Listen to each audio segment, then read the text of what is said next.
తమిళనాడు రాజకీయ చరిత్రలో కుటుంబ సభ్యుల పాత్ర ఎప్పుడూ ఆసక్తికరంగానే ఉంటుంది. కరుణానిధి కాలం నుండి స్టాలిన్ వరకు కూడా కుమార్తెలు, కుమారులు రాజకీయాల్లో రాణించడం చూస్తూనే ఉన్నాం. అయితే ఇప్పుడు తాజాగా స్టాలిన్ అల్లుడు శబరీషన్ వేదమూర్తి అడుగులు మాత్రం అందరినీ ఆశ్చర్యపరుస్తున్నాయి. ఇప్పటి వరకు అజ్ఞాతంగా కేవలం డిఎంకే వ్యూహకర్తగా మాత్రమే ఉన్న శబరీషన్ ఇప్పుడు విజయ్ లాంటి స్టార్పై, ముఖ్యంగా పొలిటికల్ స్టార్, అలాగే ఆయన సినిమా పైన కూడా స్టార్ అయ్యారు కాబట్టి, సినిమా వాళ్ళు ఇప్పుడు పాలిటిక్స్లో కూడా ఆయన సెన్సేషన్ అయ్యారు కాబట్టి, ఆయన మీద శబరీషన్ కామెంట్స్ చేయడం అన్నది ఇప్పుడు తమిళనాడు రాజకీయాల్లో చాలా పెద్ద చర్చనీయాంశం అయిపోయింది. అసలు ఎవరి శబరీషన్ వేదమూర్తి? ఆయన ఇప్పుడు కనిమొళిని కూడా పక్కన పెట్టి ఆయన్ని ఈ రాజకీయాల్లో ఉదయనిధి స్టాలిన్తో సమానంగా తీసుకొచ్చేటువంటి పరిస్థితి ఇప్పుడు ఎందుకు తమిళనాడులో ఏర్పడింది? ఈ డీటెయిల్స్ అన్నీ కూడా ఈ వీడియోలో చూద్దాం.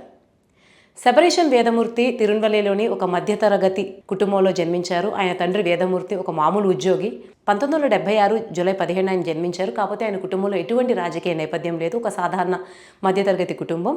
ఆయన చెన్నైలో తన విద్యాభ్యాసం పూర్తి చేసి టెక్నాలజీ ఎంటర్‌ప్రెన్యూర్‌గా తన కెరీర్ని స్టార్ట్ చేశారు.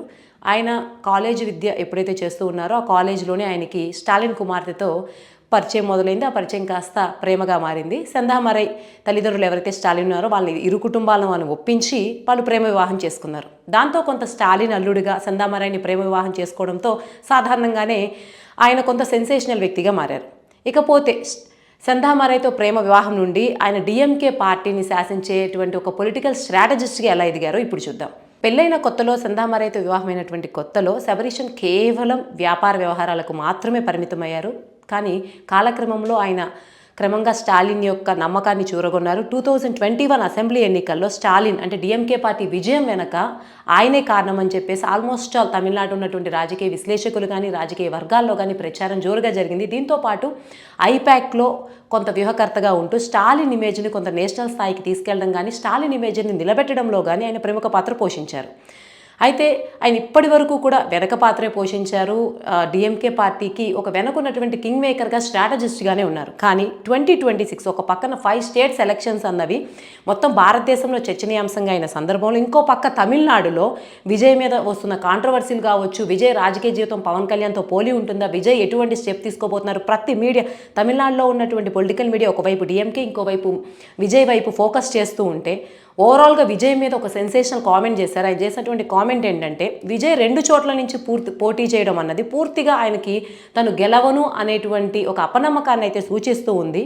నిజంగా ఒక నాయకుడికి అంత నమ్మకం ఉంటే ఒక చోట పోటీ చేసినా సరిపోతుందని అర్థంతో మాట్లాడారు. అలాగే సినిమాల్లో ప్రేక్షకుల్ని మెప్పించినంత ఈజీ కాదు పొలిటికల్గా గెలవడం అనేటువంటి ఒక సెన్సేషనల్ కామెంట్ ఇప్పటి వరకు పొలిటికల్గా యాక్టివ్గా ఉండకుండా వెనక స్ట్రాటజిస్ట్గా ఉన్నటువంటి తను కమెంట్ చేయడం అన్నది, శబరీషన్ కమెంట్ చేయడం అన్నది ఇప్పుడు చాలా హాట్ టాపిక్గా మారింది. అయితే దీని అర్థం ఏంటి అని ఆలోచిస్తే, ఇప్పటి వరకు వెనకున్నటువంటి శబరీషన్ ఇప్పుడు డైరెక్ట్గా పొలిటికల్ ఎంట్రీ ఇస్తున్నానని ఒక క్లియర్ ఇండికేషన్ ఇవ్వడమే దీనికి అర్థం అని చెప్పేసి పొలిటికల్ అనలిస్టులు అయితే భావిస్తూ ఉన్నారు.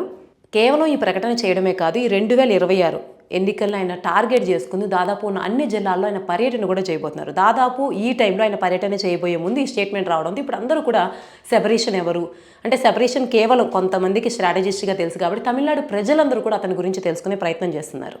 దీంతోపాటు కేంబ్రిడ్జ్ యూనివర్సిటీలో ద్రవిడ అధ్యయనాలను ప్రవేశపెట్టాలని చెప్పేసి ఆయన ఆ కృషి కూడా నిర్వహిస్తూ ఉన్నారు. దాంతో ఆయన కేవలం పొలిటికల్ స్ట్రాటజిస్ట్ మాత్రమే కాదు, కొంత మేధోపరమైన వ్యక్తి. తమిళనాడు అంటేనే అక్కడ ప్రాంతీయ అస్తిత్వం మీద, ముఖ్యంగా ద్రవిడవాదం మీద ఎప్పుడూ ఒక వివాదం నడుస్తూనే ఉంటుంది. దాన్ని కేంబ్రిడ్జ్ యూనివర్సిటీకి తీసుకువెళ్ళడం వల్ల, ఆ కృషి కూడా చేయడం వల్ల తమిళనాడు ప్రజల్ని కొంత ఆ యాంగిల్లో, ఆ కోణంలో ఆకట్టుకునే శక్తి అయితే ఆయనకుందని విశ్లేషకులు భావిస్తూ ఉన్నారు. ఇంకో పక్కన చూస్తే ఇప్పటి వరకు ఉదయనిధి, స్టాలిన్ మాత్రమే, అలాగే కనిమొళి, వీరిద్దరే కొంత డిఎంకేలో స్టాలిన్కి వారసులుగా ఉన్నారు. ఇప్పుడు శబరీషన్ డైరెక్ట్గా రాజకీయాల్లో ముందుకు రావడం వల్ల వెనక నుంచి ఇప్పుడు కనిమొళి పాత్ర తగ్గిపోబోతుందా, కనిమొళిని డిఎంకే పార్టీ పక్కన పెట్టబోతుందా అనేటువంటి ఇంకొక వాదన కూడా వినిపిస్తుంది. ఇప్పటి వరకు కనిమొళి డిఎంకేలో ఒక స్ట్రాంగ్ లీడర్గా ఉన్నారు. ఢిల్లీ స్థాయిలో తన వాయిస్ని రిప్రజెంట్ చేసేటువంటి ఒక స్ట్రాంగ్ ఉమెన్ లీడర్గా ఉన్నారు. కానీ ఇప్పుడు అల్లుడు కొడుకు వీళ్ళిద్దరూ రావడం వల్ల, అందులోనూ స్టాలిన్ యొక్క ఆశీస్సులు, స్టాలిన్ యొక్క ప్రోత్సాహము శబరీషన్కి ఉండడం వల్లే తను ఇంత స్ట్రైట్గా ఓపెన్ ఫార్వర్డ్గా వస్తున్నారు అనేటువంటి వాదనలు కూడా ఉన్న నేపథ్యంలో, ఏదేమైనప్పటికీ ఈ తమిళనాట ఈ కొత్త అల్లుడి ఎంట్రీ అయితే రాజకీయాల్లో ఒక ఆసక్తికరమైనటువంటి అంశంగా మారింది. ఇప్పటి వరకు ఉన్న అల్లుళ్ళు కావచ్చు, కూతుళ్ళు కావచ్చు, కొంత రాజకీయంగా వ్యూహకర్తలుగానే ఉన్నారు. కానీ మేధోపరంగా చూసినా సరే సెపరేషన్ అనే అతను చాలా స్ట్రాంగ్ వ్యక్తి కావడం, ఈ కుటుంబాల్లో కొంత ఇంటర్నల్ పాలిటిక్స్ ఈక్వేషన్స్ డిఎంకేలో ఉన్నాయి. ఇదే సమయంలో విజయ్ లాంటి వ్యక్తి, కాంట్రవర్షియల్ వ్యక్తి, పొలిటికల్గా సినీ లైఫ్లో కొంత కాంట్రవర్సీస్ ఎదుర్కొంటున్న వ్యక్తి మీద కమెంట్స్ చేయడం, సో పక్కన విజయ్, ఇంకో పక్కన డిఎంకేలో, ఈ ఈక్వేషన్స్ అన్నిటి వల్ల ఈ కొత్త అల్లుడి ఎంట్రీ మాత్రం తమిళనాడు రాజకీయాల్లో ఎన్నికలతో సమానంగా ఒక హాట్ టాపిక్గా మారింది. మరి ఈ సెపరేషన్ ఎంట్రీ గురించి మీరేమనుకుంటున్నారో కమెంట్స్లో తెలియజేయండి.